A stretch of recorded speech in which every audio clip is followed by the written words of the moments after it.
തുടർച്ചയായ 7-ാം ദിവസവും പുതുതായി രോഗം ബാധിക്കുന്നവരുടെ എണ്ണം 100-ൽ കൂടുതലാണ്. ഇന്ന് 123 പേർക്കാണ് കോവിഡ് ബാധ സ്ഥിരീകരിച്ചത്. 53 പേർ രോഗമുക്തി നേടി. ഈ 123 പേരിൽ 84 പേർ വിദേശത്തു നിന്ന് വന്നവരാണ്. മറ്റ് സംസ്ഥാനങ്ങളിൽ നിന്ന് വന്നവർ 33 ആണ്. സമ്പർക്കം വഴി 6 പേരാണ്. പോസിറ്റീവായവരുടെ ജില്ല തിരിച്ചുള്ള കണക്ക്: പാലക്കാട് 24, ആലപ്പുഴ 18, പത്തനംതിട്ട 13, കൊല്ലം 13, എറണാകുളം 10, തൃശ്ശൂർ 10, കണ്ണൂർ 9, കോഴിക്കോട് 7, മലപ്പുറം 6, കാസർഗോഡ് 4, ഇടുക്കി 3, തിരുവനന്തപുരം 2, കോട്ടയം 2, വയനാട് 2. ഫലം നെഗറ്റീവായവർ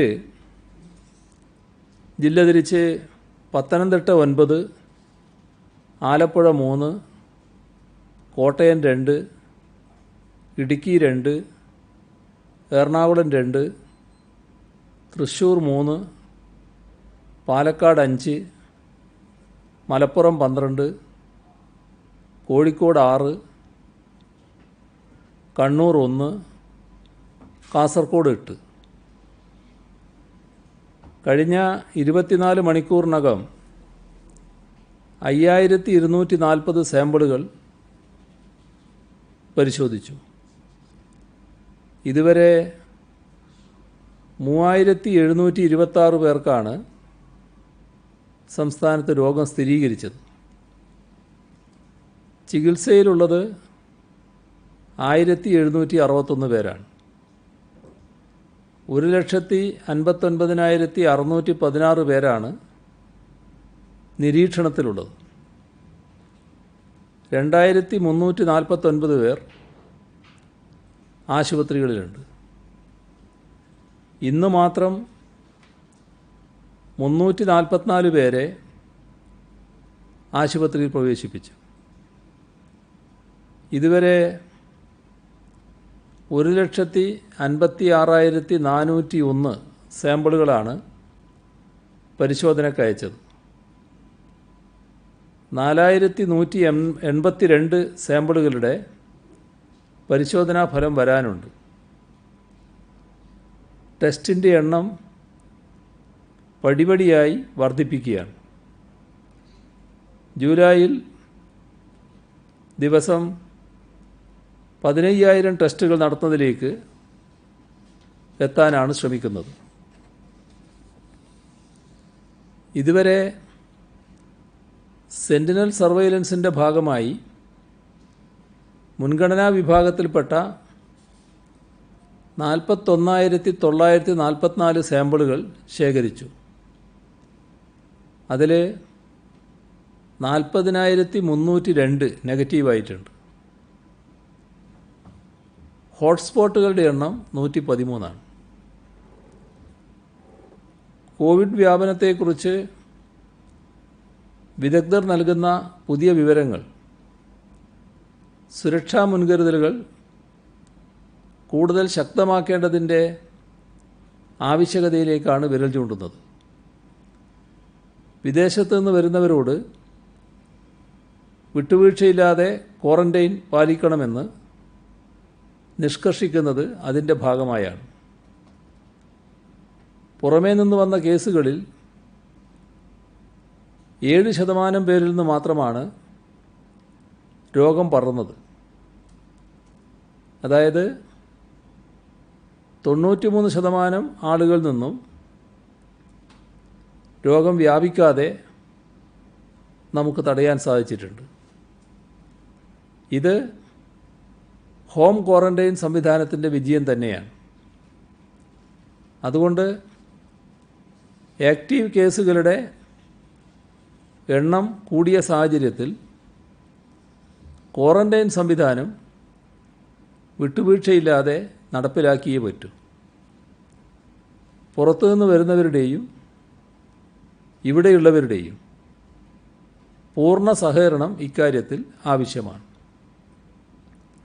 സമ്പർക്കത്തിലൂടെയുള്ള രോഗവ്യാപനം വലിയ തോതിൽ പിടിച്ചു നിർത്താനായി എന്നതാണ് നമ്മുടെ പ്രധാന നേട്ടം. എല്ലാ നിയന്ത്രണങ്ങളും നല്ല നിലയിൽ മുന്നോട്ട് കൊണ്ടുപോകാനാവണം. വിദേശ നാടുകളിൽ നിന്നും എയർപോർട്ടിലെത്തുന്നവർക്ക് അവിടെ തന്നെ ആൻറ്റിബോഡി ടെസ്റ്റ് നടത്തും. ഇതൊരു അധിക സുരക്ഷാ നടപടിയാണ്. കൊറോണ വൈറസ് ശരീരത്തിൽ പ്രവേശിച്ച് രോഗലക്ഷണങ്ങൾ ഉണ്ടാക്കിയ ശേഷം പ്രത്യക്ഷപ്പെടുന്ന IgM, IgG ആൻറ്റിബോഡികളാണ് ടെസ്റ്റ് ചെയ്യുന്നത്. IgM, IgG ആൻറ്റിബോഡികൾ കണ്ടെത്തുകയാണെങ്കിൽ PCR ടെസ്റ്റ് കൂടി നടത്തും. ആൻറ്റിബോഡികൾ കാണാത്ത നെഗറ്റീവ് റിസൾട്ടുള്ളവർക്ക് രോഗമില്ലെന്ന് തീർത്തും പറയാനാവില്ല. രോഗാണു ശരീരത്തിലുണ്ടെങ്കിലും രോഗലക്ഷണം കാണുന്നതുവരെയുള്ള സമയത്ത് ടെസ്റ്റ് നടത്തിയാൽ ഫലം നെഗറ്റീവായിരിക്കും. അതുകൊണ്ട് ആൻറ്റിബോഡി ടെസ്റ്റ് നെഗറ്റീവാകുന്നവർ തെറ്റായ സുരക്ഷാബോധത്തിൽ കഴിയാൻ പാടില്ല. അവർക്ക് പിന്നീട് കോവിഡ് ഉണ്ടായിക്കൂടുന്നില്ല. അതുകൊണ്ട് അവരും കർശനമായ സമ്പർക്ക വിലക്കിൽ ഏർപ്പെടേണ്ടതാണ്. ഇക്കാര്യത്തിൽ ശരിയായ ബോധവൽക്കരണം നടത്തും. രോഗവ്യാപനം തടയാൻ പ്രവാസികളുടെ ബ്രേക്ക് ദ ചെയിൻ ക്യാമ്പയിന് അത് കൂടുതൽ ആത്മാർത്ഥമായി മുന്നോട്ട് കൊണ്ടുപോകാനാവണം. കൈകൾ ശുചിയാക്കുക, മാസ്ക് ധരിക്കുക, ശാരീരിക അകലം പാലിക്കുക. ഈ 3 കാര്യങ്ങളിൽ വീഴ്ച പാടില്ല. ഉറവിടം കണ്ടെത്താൻ സാധിക്കാത്ത കേസുകളുടെ കാര്യത്തിൽ പരിഹാരം കണ്ടെത്താൻ ജനങ്ങളുടെ സഹകരണം ആവശ്യമാണ്. നിലവിൽ വളരെ ചുരുക്കം കേസുകളിലെ ഉറവിടം കണ്ടെത്താൻ സാധിക്കാതെ പോയിട്ടുള്ളൂ. നടത്തുന്ന യാത്രയുടെ വിശദാംശങ്ങൾ ഈ കാലത്ത് രേഖപ്പെടുത്തി വെക്കാൻ എല്ലാവരും സന്നദ്ധരാവണം. ബ്രേക്ക് ദ ചെയിൻ ഡയറി സൂക്ഷിക്കണം. കയറിയ വാഹനത്തിൻ്റെ നമ്പർ, സമയം, സന്ദർശിച്ച ഹോട്ടലിൻ്റെ വിശദാംശങ്ങൾ, സമയം തുടങ്ങിയവ ഒരു പുസ്തകത്തിലോ ഫോണിലോ മറ്റോ രേഖപ്പെടുത്തി വെക്കണം. ഇത് രോഗബാധിതൻ സന്ദർശിച്ച സ്ഥലങ്ങൾ കണ്ടെത്താനും ആരൊക്കെ ആ സമയങ്ങളിൽ പ്രസ്തുത സ്ഥലത്തുണ്ടായിരുന്നുവെന്ന് മനസ്സിലാക്കാനും സഹായിക്കും.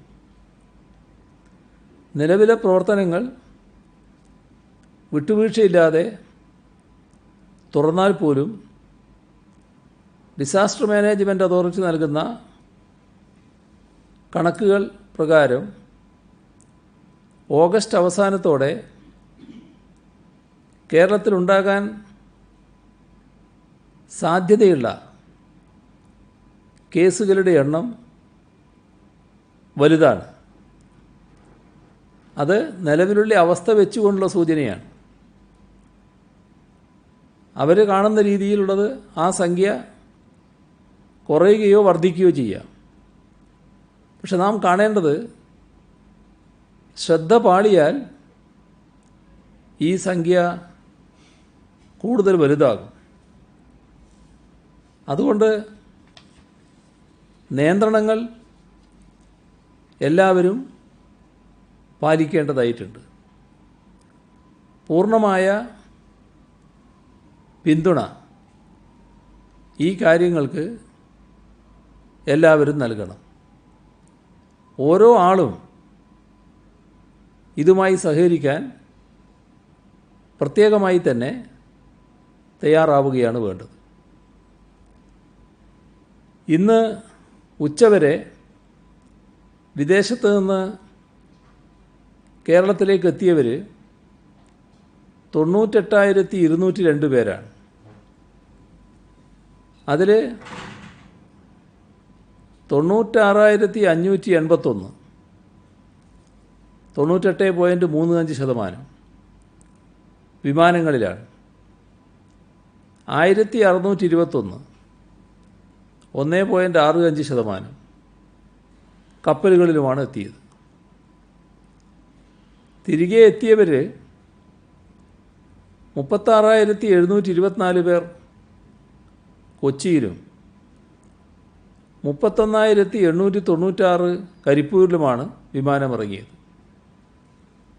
അവിടെ വരുന്ന യാത്രക്കാർക്ക് വേണ്ട സൗകര്യങ്ങൾ, സ്ക്രീനിങ്, ട്രാൻസ്പോർട്ടേഷൻ ഉൾപ്പെടെയുള്ളവ ആവശ്യാനുസരണം സജ്ജീകരിക്കുകയാണ്.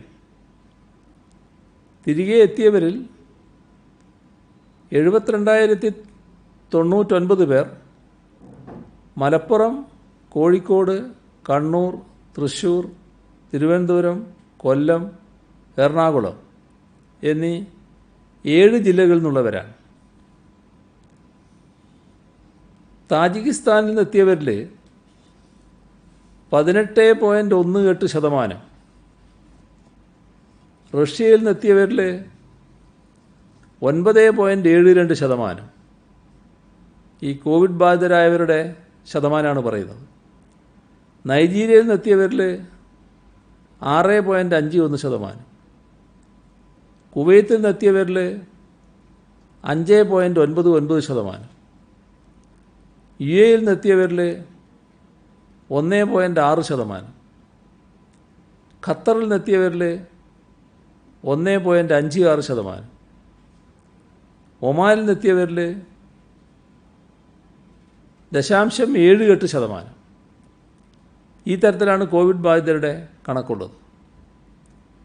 ജൂൺ 25 മുതൽ 30 വരെ 111 ചാർട്ടേഡ് ഫ്ലൈറ്റുകളും 43 വന്ദേ ഭാരത് ഫ്ലൈറ്റുകളുമാണ് വിദേശ മന്ത്രാലയം ചാർട്ട് ചെയ്തിട്ടുള്ളത്. ഇന്നലെ 72 ഫ്ലൈറ്റുകളാണ് വിദേശങ്ങളിൽ നിന്നെത്തിയത്. നാളെ മുതൽ ദിവസം 40-50 ഫ്ലൈറ്റുകളാണ് പ്രതീക്ഷിക്കുന്നത്. കൊച്ചിക്കും കോഴിക്കോട്ടുമാണ് കൂടുതൽ ഫ്ലൈറ്റുകൾ. ഇത് കണക്കിലെടുത്ത് എല്ലാ വിമാനത്താവളങ്ങളിലും വിപുലമായ സജ്ജീകരണങ്ങൾ ഒരുക്കിയിട്ടുണ്ട്. കോവിഡ് പരിശോധനയ്ക്കുള്ള ആൻറ്റിബോഡി കിറ്റ് എല്ലായിടത്തേക്കും എത്തിച്ചു. പ്രത്യേക ബൂത്തുകൾ തയ്യാറാക്കിയിട്ടുണ്ട്. വിമാനത്താവളത്തിൽ ഇതിന് ചുമതലയുള്ളവർക്ക് വ്യക്തമായ മാർഗനിർദ്ദേശം നൽകി.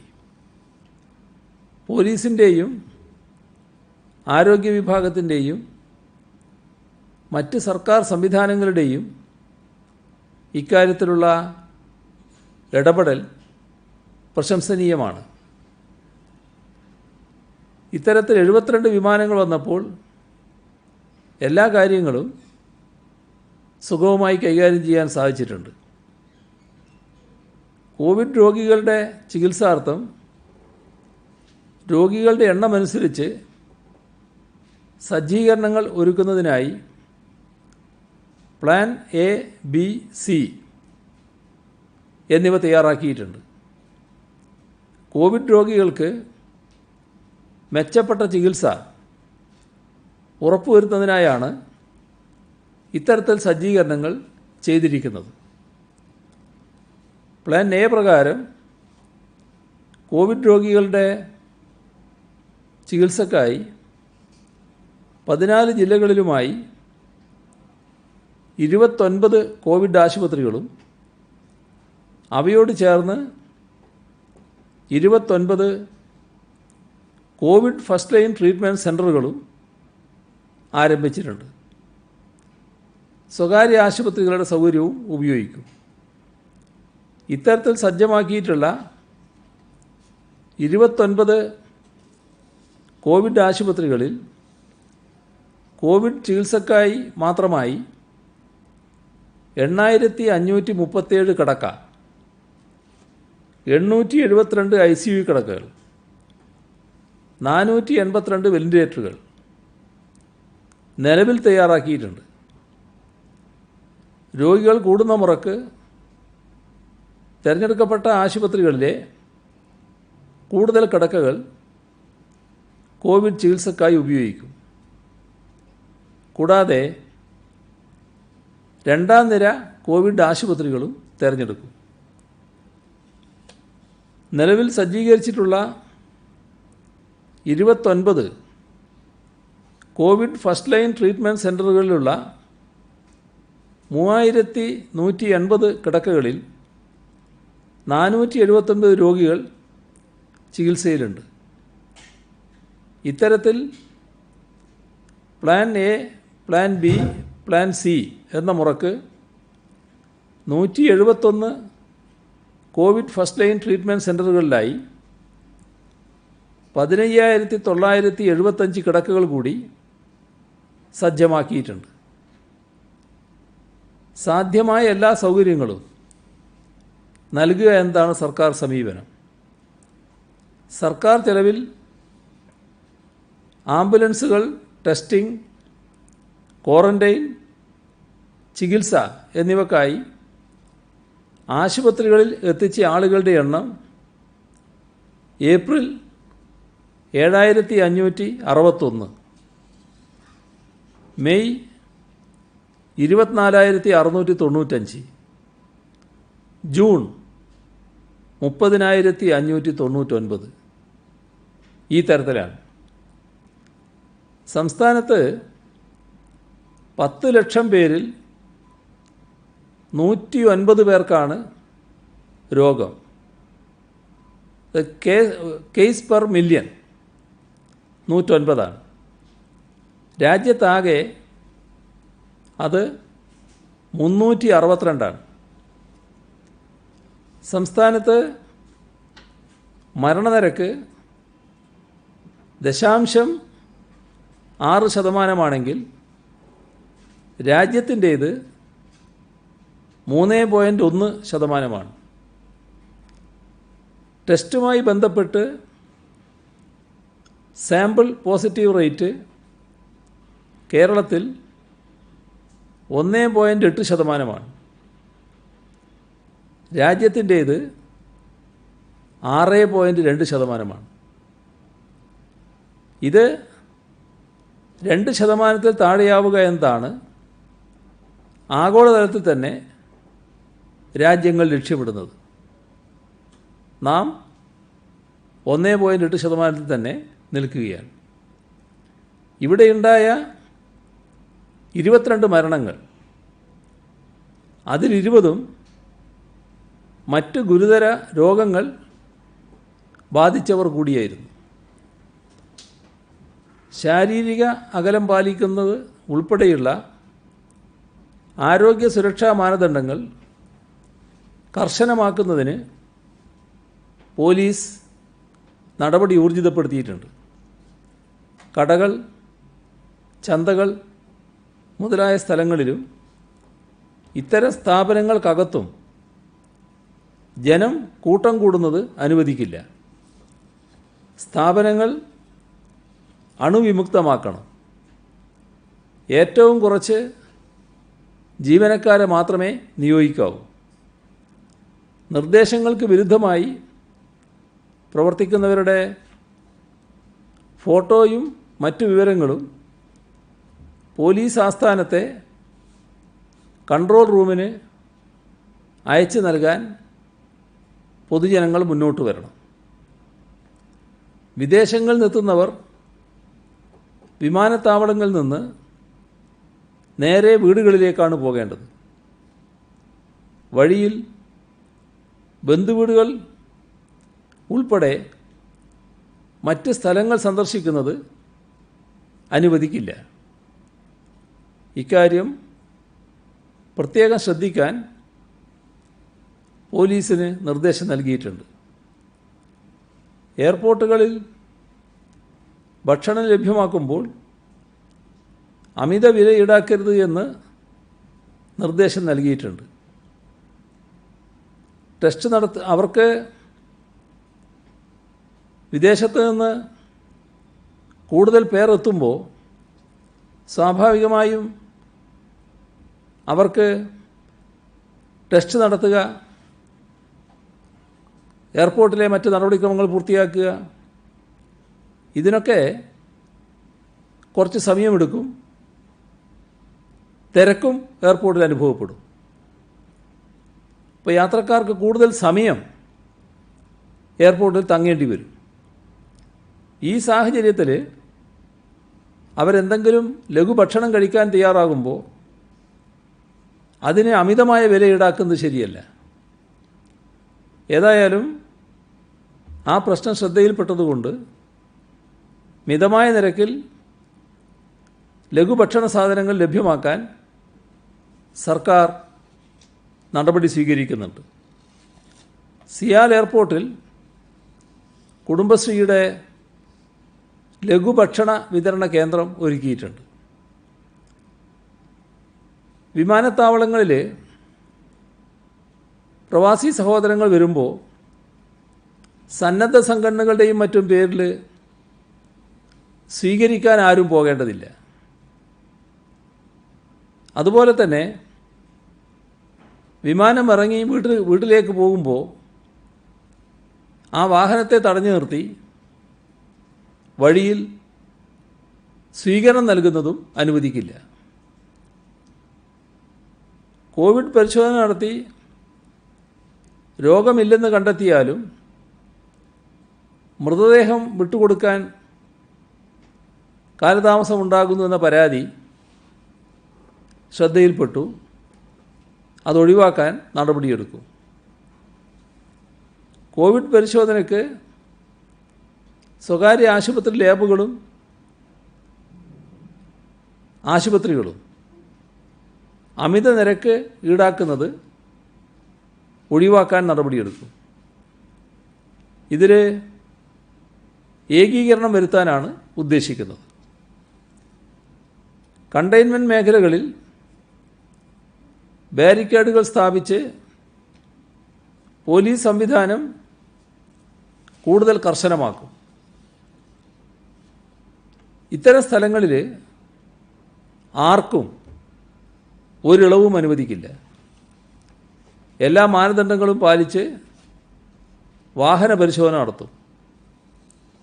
അനുവദനീയമായ എണ്ണം ആൾക്കാരെ മാത്രമേ വാഹനങ്ങളിൽ യാത്ര ചെയ്യാൻ അനുവദിക്കൂ. രാത്രി 9 മണിക്ക് ശേഷമുള്ള വാഹന ഗതാഗതത്തിന് നിയന്ത്രണമുണ്ടായിരിക്കും. അവശ്യ സർവീസുമായി ബന്ധപ്പെട്ട വാഹനങ്ങൾക്ക് മാത്രമേ ഇളവ് അനുവദിച്ചിട്ടുള്ളൂ. ഇരുചക്ര വാഹനത്തിൽ സഞ്ചരിക്കുന്നവർ ചിലർ മാസ്ക് ധരിക്കാത്തത് ശ്രദ്ധയിൽപ്പെട്ടിട്ടുണ്ട്. മാസ്കും ഹെൽമറ്റും ധരിക്കാത്ത ഇരുചക്ര യാത്രക്കാർക്കെതിരെ പോലീസ് കർശന നടപടി സ്വീകരിക്കും. ഡ്യൂട്ടിയിലുള്ള പോലീസ് ഉദ്യോഗസ്ഥരുടെ ക്ഷേമം ഉറപ്പാക്കേണ്ട ഉത്തരവാദിത്വം ജില്ലാ പോലീസ് മേധാവിമാർക്കാണ്.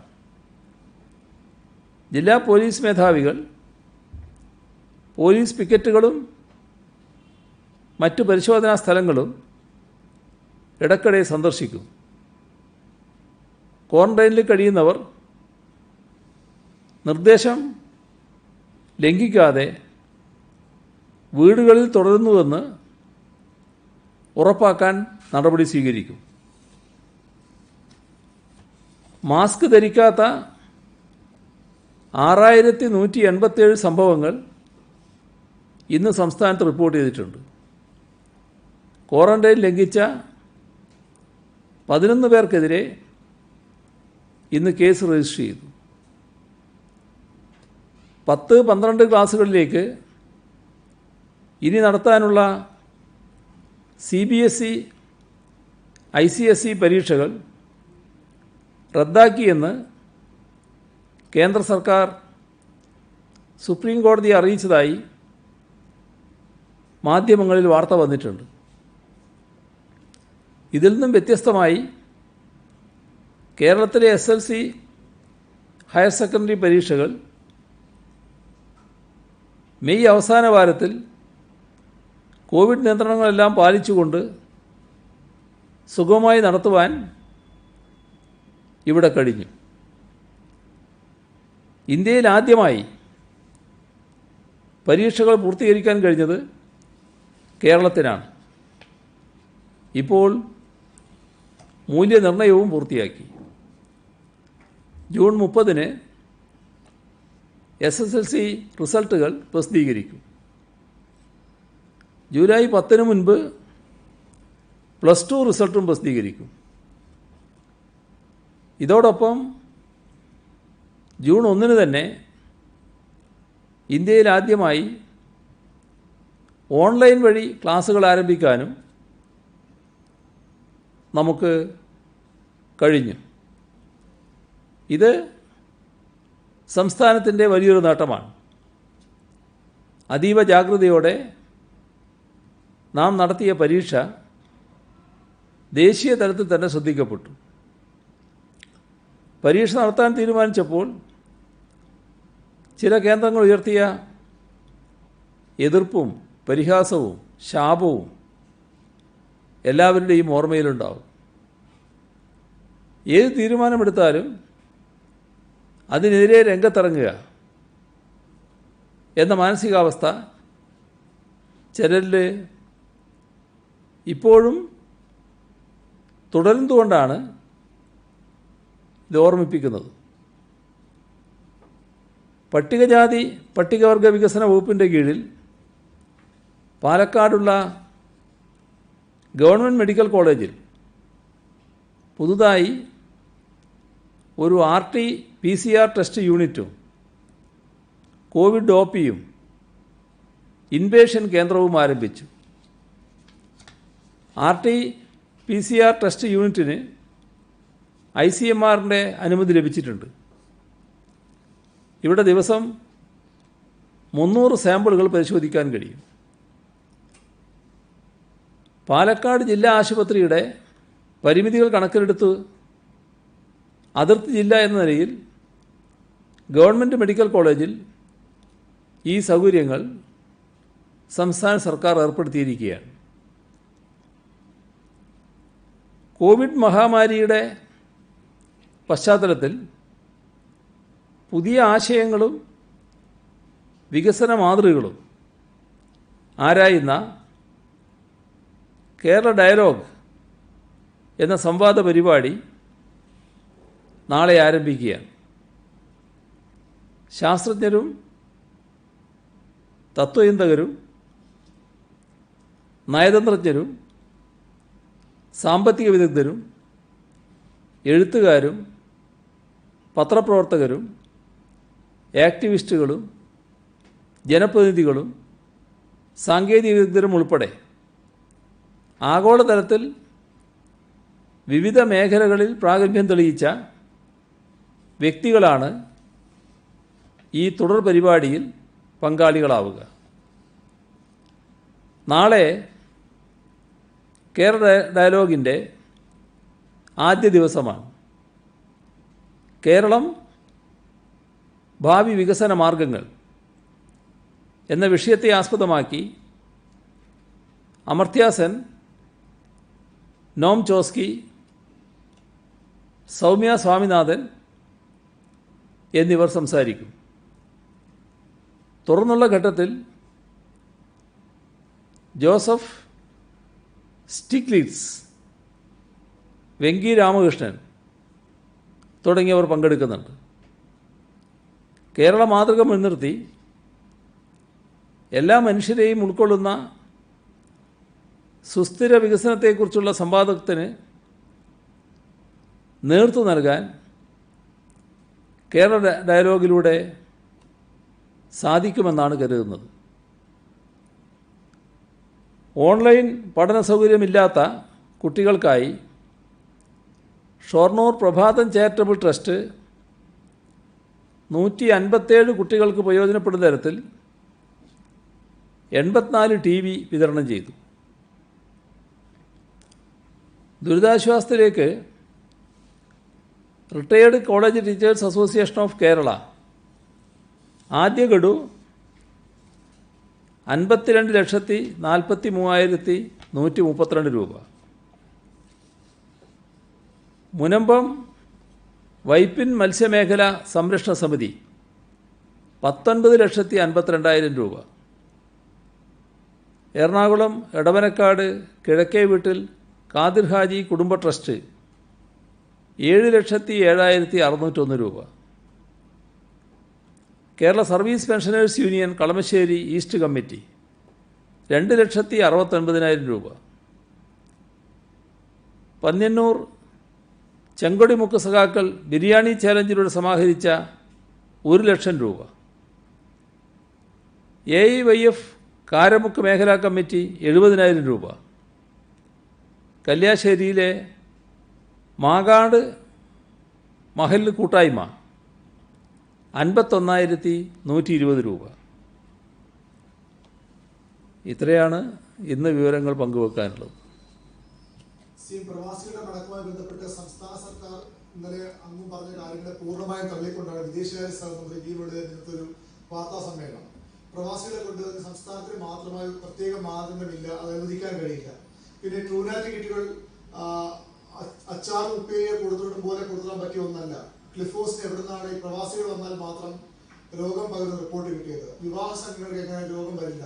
ഇത്തരം കാര്യങ്ങൾ അദ്ദേഹം വലിയ വിമർശന രൂപത്തിൽ പറഞ്ഞത്. എന്താണ് സർക്കാരിന്റെ പ്രതികരണം? അതിലൊരു കാതലായ വിമർശനമായിട്ട് ഞാൻ കാണുന്നില്ല. ഇന്നത് നാട് മുഴുവൻ ഈ കാര്യങ്ങളെല്ലാം അറിയാം. അത് സംബന്ധിച്ച് ഇദ്ദേഹത്തിന് എന്താണ് പറ്റുന്നതെന്ന് എനിക്കൊരു നിശ്ചയം കിട്ടുന്നില്ല. അതുകൊണ്ട് ഞാനതിനെക്കുറിച്ച് കൂടുതലായിട്ടൊന്നും പറയാൻ ഉദ്ദേശിക്കുന്നില്ല. ഈ പറഞ്ഞ കാര്യങ്ങളിലെല്ലാം വ്യക്തതയുള്ളതാണ്. ഇന്ത്യ ഗവൺമെൻറ്റിന് വ്യക്തതയുള്ളതാണ്.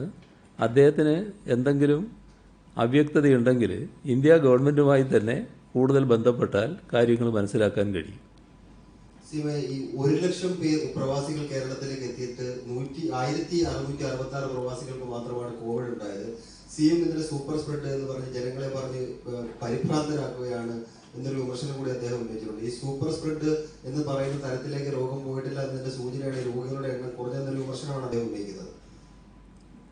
അല്ല, രോഗികളുടെ എണ്ണം കുറയണം എന്നതിനല്ലേ നമ്മളെല്ലാവരും ആഗ്രഹിക്കുന്നത്. രോഗികളുടെ എണ്ണം ഇപ്പം നോക്കിയാൽ നമ്മൾ വർദ്ധിച്ചതിൻ്റെ ഒരു കണക്ക് ഞാൻ ഇന്നലെ പറഞ്ഞല്ലോ. ആ വർധനവിൻ്റെ എണ്ണം ആരെയും ഭീതിപ്പെടുത്തുന്നതാണ്. അതിൽ നിന്ന് സാധാരണ നിലക്ക് സമ്പർക്ക വ്യാപനത്തിലേക്ക് കടന്നാൽ അത് കൂടുതൽ രോഗികളിലേക്ക് എത്തും. ആ സമ്പർക്ക വ്യാപനത്തിൻ്റെ ഭാഗമായി വലിയ തോതിൽ സമൂഹ വ്യാപനത്തിലേക്ക് പോയാൽ നമുക്ക് പിടിച്ചാൽ പിടികിട്ടാത്ത മട്ടിലേക്ക് എത്തും. അവിടെയാണ് ഈ പറയുന്ന വലിയ വ്യാപനം വരിക. അപ്പോൾ അതിലേക്ക് എത്താതിരിക്കാനുള്ള ജാഗ്രത നമ്മുടെ സമൂഹത്തിലാകെ ഉണ്ടാവുക. അതായത് ആബാലവൃദ്ധം ജനങ്ങൾ, ചെറിയ കുട്ടി മുതൽ പ്രായമുള്ളവർ വരെ എല്ലാവരും ഈ ജാഗ്രതയിലെത്തുക. ആ ജാഗ്രത ഒരു ബോധത്തിൻ്റെ ഭാഗമായി വരേണ്ടതാണ്, ഏതെങ്കിലും നടപടിയുടെ ഭാഗമായി വരേണ്ടതല്ല. അതിനാണ് ഞങ്ങളിവിടെ തുടക്കം മുതലേ ശ്രമിച്ചുകൊണ്ടിരിക്കുന്നത്. നിങ്ങളും അതിൽ ഭാഗമാക്കാണ്. നിങ്ങളും നല്ല സംഭാവന, കേരളത്തിലെ മാധ്യമങ്ങളും അക്കാര്യത്തിൽ നല്ല സംഭാവന നൽകിയിട്ടുണ്ട്. നല്ല ഇടപെടലാണ് ആ കാര്യത്തിൽ ഉണ്ടായിട്ടുള്ളത്. ഈ ജാഗ്രത പടുത്തുയർത്താനാണ് കേരളമാകെ ഒന്നിച്ച് നീങ്ങിക്കൊണ്ടിരിക്കുന്നത്. ചില മനസ്സുകൾ ചില മറ്റു രീതിയിൽ ചിന്തിക്കുന്നുണ്ടാകും. പക്ഷേ നമ്മൾ പൊതുവിൽ ഈ ജാഗ്രത നിലനിർത്തി വ്യാപനം തടയുക എന്നതിനാണല്ലോ പ്രാമുഖ്യം കൊടുക്കുന്നത്.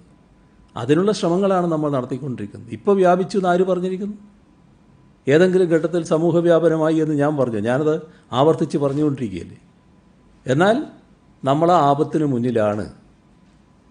നമ്മുടെ മുന്നിൽ വിദഗ്ധർ വെക്കുന്ന കണക്കുകളെല്ലാം ആ ആപത്ത് സൂചിപ്പിച്ചുകൊണ്ടുള്ളതാണ്. അത് സംഭവിക്കാതിരിക്കാനുള്ള ജാഗ്രതയാണ് നമ്മൾ പാലിച്ചു പോകുന്നത്. അത് ഏത് നാട്ടിലും ആവശ്യമായിട്ടുള്ളൊരു കാര്യമാണ്. അതിൻ്റെ കൂടെയാണ് നിൽക്കേണ്ടത്. എന്തിനാണ് അദ്ദേഹം ഇത്തരത്തിലുള്ള പരാമർശങ്ങൾ നടത്തിക്കൊണ്ടിരിക്കുന്നത്? എത്ര ആലോചിച്ചിട്ടും എനിക്ക് പിടികിട്ടുന്നില്ല. ഈ ദുബായിലേക്ക് വിമാന സർവീസ് ആരംഭിക്കണമെന്ന് ആവശ്യപ്പെട്ട് നമ്മുടെ പ്രധാനമന്ത്രി കത്തയച്ചതല്ല. അതിലെന്തെങ്കിലും തീരുമാനമോ മറുപടി എന്തെങ്കിലും ലഭിച്ചിട്ടുണ്ടോ? ഇല്ല.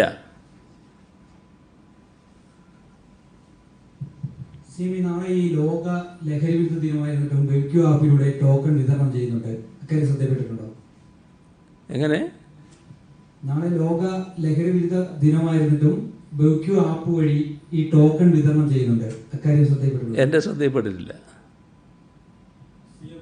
സ്വകാര്യ ആശുപത്രികളെ കോവിഡ് പരിശോധനയിൽ പങ്കാളിയാക്കുമെന്ന് ഇപ്പോൾ അങ്ങ് പറഞ്ഞു. മറ്റു പല സംസ്ഥാനങ്ങളും ഈ സർക്കാരുകൾ തന്നെ സ്വകാര്യ ആശുപത്രികളിലെ കോവിഡ് പരിശോധനയ്ക്ക് നിരക്ക് നിശ്ചയിച്ച് പ്രഖ്യാപിച്ചിട്ടുണ്ട്. സംസ്ഥാന സർക്കാർ അങ്ങനെ നിരക്ക് നിശ്ചയിച്ചിട്ട് പ്രഖ്യാപിക്കുന്ന ആ പ്രോസസ്സ് എന്തെങ്കിലും നടപടികൾ സ്വീകരിച്ചിട്ടുണ്ട്? ഇവിടെ സ്വകാര്യ ആശുപത്രികളുമായി നേരത്തെ ബന്ധപ്പെട്ടിരുന്നു, ചർച്ചകൾ നടക്കുന്നുണ്ട്. അതിൻ്റെ ഭാഗമായി കൂടുതലായി അവർ രംഗത്ത് വരുമ്പോൾ നിരക്കുകളും ഏകീകരിക്കണമെന്ന് കാണുന്നുണ്ട്. അതിൻ്റെ ഭാഗമായുള്ള ചില നടപടികളിലേക്ക് കടക്കാൻ തന്നെയാണ് ഉദ്ദേശിക്കുന്നത്. ഓഗസ്റ്റ് അവസാനത്തോടുകൂടി കോവിഡ് വ്യാപനം കൂടും എന്ന് പറഞ്ഞിരുന്നല്ലോ. അത് ഡിസാസ്റ്റർ മാനേജ്മെന്റ് ഇത്ര വരെ വന്നേക്കാം എന്നുള്ള എന്തെങ്കിലും കണക്ക് തന്നിട്ടുണ്ടോ സർക്കാരിന്? അവർ കണക്ക് തന്നിട്ടുണ്ട്. ഞാനിപ്പോൾ ആ കണക്ക് വെളിപ്പെടുത്തിയിട്ടില്ല എന്ന് മാത്രമേ ഉള്ളൂ. ആ കണക്ക് കൂടാൻ കുറയാം. പക്ഷേ നമ്മളതിന് നല്ല ജാഗ്രത പാലിച്ചു പോവുക എന്നുള്ളതാണ് പ്രധാനം. എത്രയാണെന്ന് കണക്ക് അതേ വെളിപ്പെടുത്തിയില്ലല്ലോ, ഇപ്പോൾ വെളിപ്പെടുത്തില്ല. 6 ജില്ലകളിൽ അതീവ ജാഗ്രത വേണമെന്നാണ് ഇന്ന് ആരോഗ്യമന്ത്രി പറഞ്ഞത്. ഏതൊക്കെയാണ് ഈ 6 ജില്ലകൾ കൂടുതൽ ജാഗ്രത വേണ്ടത്? നമ്മുടെ സംസ്ഥാനത്ത് ചില ജില്ലകളിൽ നല്ലതുപോലെ രോഗികളുടെ എണ്ണം കൂടിയിട്ടുണ്ട്. അവിടെ കൂടുതൽ ശ്രദ്ധ വേണമെന്നതാണ് ഈ പൊതുവായി ഉദ്ദേശിക്കുന്നത്. അതാണ് കാണേണ്ടത്. വേറൊരു ചോദ്യമാണ്. അതായത് റീബിൽഡ് കേരളയുടെ കൺസൾട്ടൻസി KPMGക്ക് നൽകിയിട്ടുണ്ട്. നേരത്തെ ഇവർ സൗജന്യമായി കൺസൾട്ടൻസി നൽകാമെന്ന് പറഞ്ഞ് വരികയും പിന്നീട് പോയതുമാണ്. ഇന്നിപ്പോൾ പ്രതിപക്ഷ നേതാവ് പറയുന്നത് ഇതിൽ വലിയ ദുരൂഹതയുണ്ട്, ഇത്തരത്തിൽ വീണ്ടും അവർക്ക് ഇങ്ങനെ കൺസൾട്ടൻസി കോവിഡ് കാലത്ത് നൽകിയതിലെന്നാണ്. അതിലെന്തെങ്കിലും വസ്തുതയുണ്ടോ? ഒരു ഘട്ടത്തിൽ നമ്മളെ സഹായിക്കാൻ തയ്യാറായത് നമ്മൾ ദുരന്തം നേരിടുന്ന ഘട്ടത്തിലായിരുന്നു.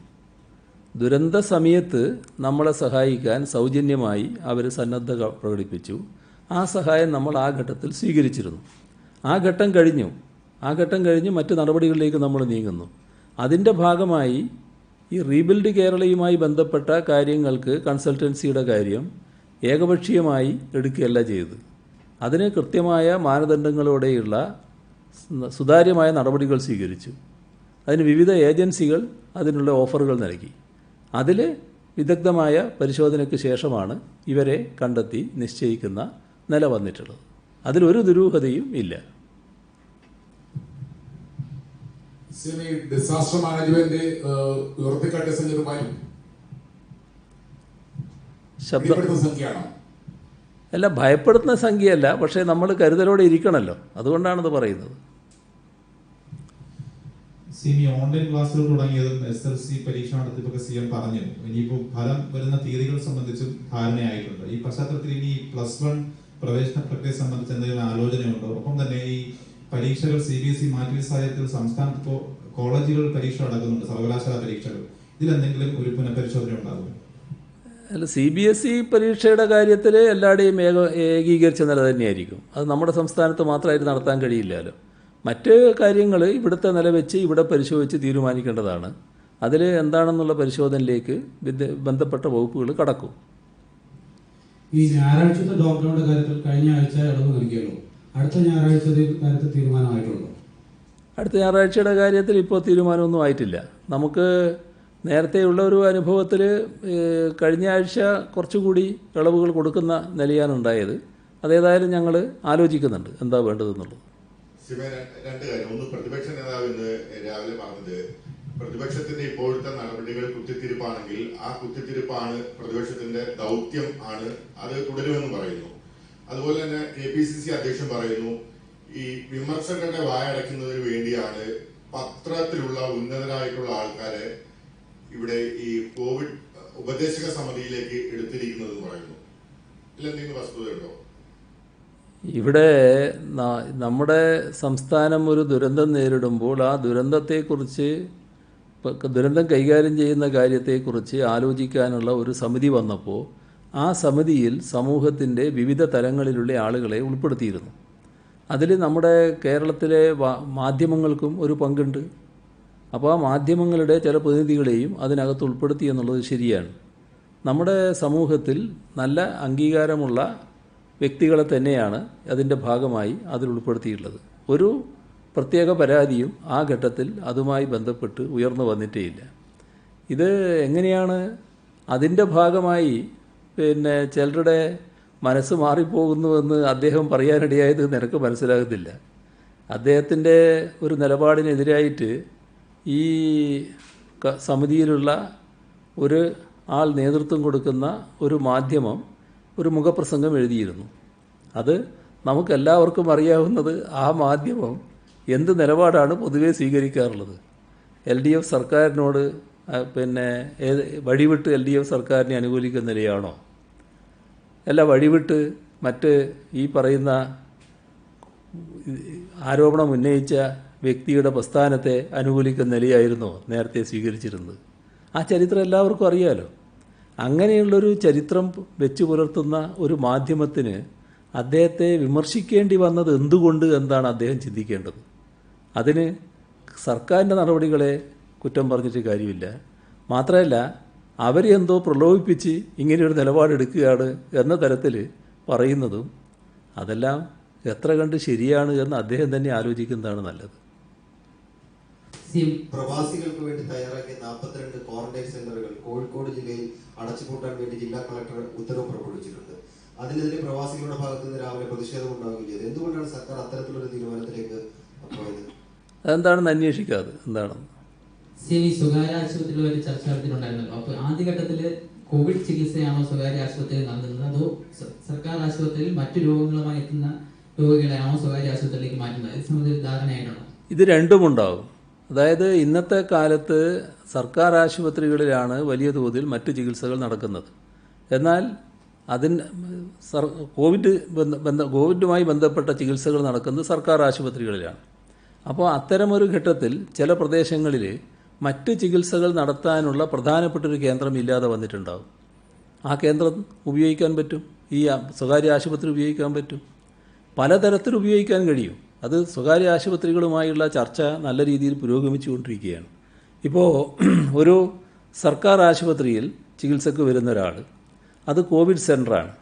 കോവിഡ് സെൻ്റർ ആയതുകൊണ്ട് അവിടെ ചികിത്സിക്കാൻ കഴിയില്ല. ഒരു ശസ്ത്രക്രിയ നടത്തണമെന്ന് വിചാരിക്കുക. ശസ്ത്രക്രിയ നടത്തേണ്ടയാൾ ഇവിടെ തന്നെ നടത്തണമെന്നാണ് ആഗ്രഹിക്കുന്നത്. ഈ ആശുപത്രിയിൽ, ഇത് സർക്കാർ ആശുപത്രിയിലെ ഡോക്ടർ നടത്തണമെന്ന് ആഗ്രഹിക്കുന്നു. സ്വകാര്യ ആശുപത്രി സന്നദ്ധമായാൽ ഈ അവിടുത്തെ സൗകര്യങ്ങൾ ഉപയോഗിച്ചുകൊണ്ട് സർക്കാർ ആശുപത്രിയിലെ സർജന് അവിടെ പോയി ശസ്ത്രക്രിയ നടത്താം. ഇതൊക്കെ സംഭവിക്കാൻ സാധിക്കുന്ന കാര്യങ്ങളാണല്ലോ. സഹകരണം പലതരത്തിലാകാമെന്നാണ് ഞാൻ ഉദ്ദേശിക്കുന്നത്. ഇത് നാളെ ഇത് നടക്കാൻ പോകുന്നു എന്നല്ല ഞാൻ പറഞ്ഞത്, അല്ലെങ്കിൽ അങ്ങനെ ഉത്തരവ് സർക്കാർ കൊടുക്കാൻ പോകുന്നു എന്നല്ല. പല തരത്തിലുള്ള സഹകരണമാകാം.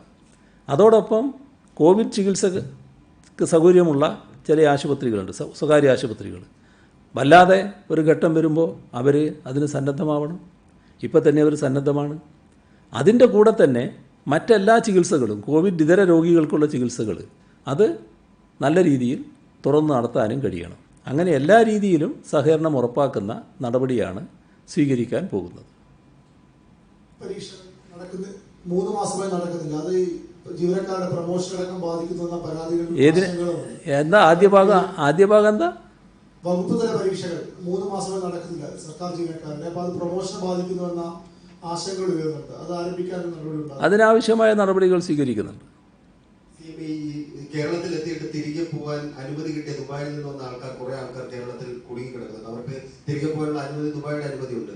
അത് കേരളം 22-ാം തീയതിയോടുകൂടി കത്തയക്കുകയും പ്രധാനമന്ത്രിക്ക് കത്തയക്കുകയും ഇമെയിൽ സന്ദേശം അയക്കുകയോ ചെയ്തത് എന്തെങ്കിലും മറുപടി ലഭിച്ചിട്ടുണ്ടോ? ഈ വിമാനം ആരംഭിക്കണമെന്ന് ആവശ്യപ്പെട്ട് കത്തയച്ചിട്ട് എന്തെങ്കിലും മറുപടി ലഭിച്ചിട്ടുണ്ടോ? അല്ല, ഞാൻ നേരത്തെ ഒരു ബഹുമാന്യ സുഹൃത്ത് ചോദിച്ചപ്പോൾ അതിന് മറുപടി പറഞ്ഞു. ആ കത്ത് അയച്ചു എന്നുള്ളത് ശരിയാണ്, നടപടികൾ അതിൻ്റെ ഭാഗമായി ആയിട്ടില്ല, മറുപടിയും ലഭിച്ചിട്ടില്ല. അത് ഞാൻ നേരത്തെ പറഞ്ഞു. അത് ഇല്ല എന്ന് മാത്രമേ അന്നേരം പറഞ്ഞുള്ളൂ. ഇപ്പോൾ 2 വാചകം അതിനൊട്ട് പറഞ്ഞു എന്ന് മാത്രമേ ഉള്ളൂ. അപ്പോൾ നമുക്ക് നാളെ ആവാം. എന്നാലും അല്ല, നാളെയല്ല, അടുത്ത ദിവസമാകാം. ശരി. എലിപ്പനിയും പടരുന്നുണ്ടല്ലോ.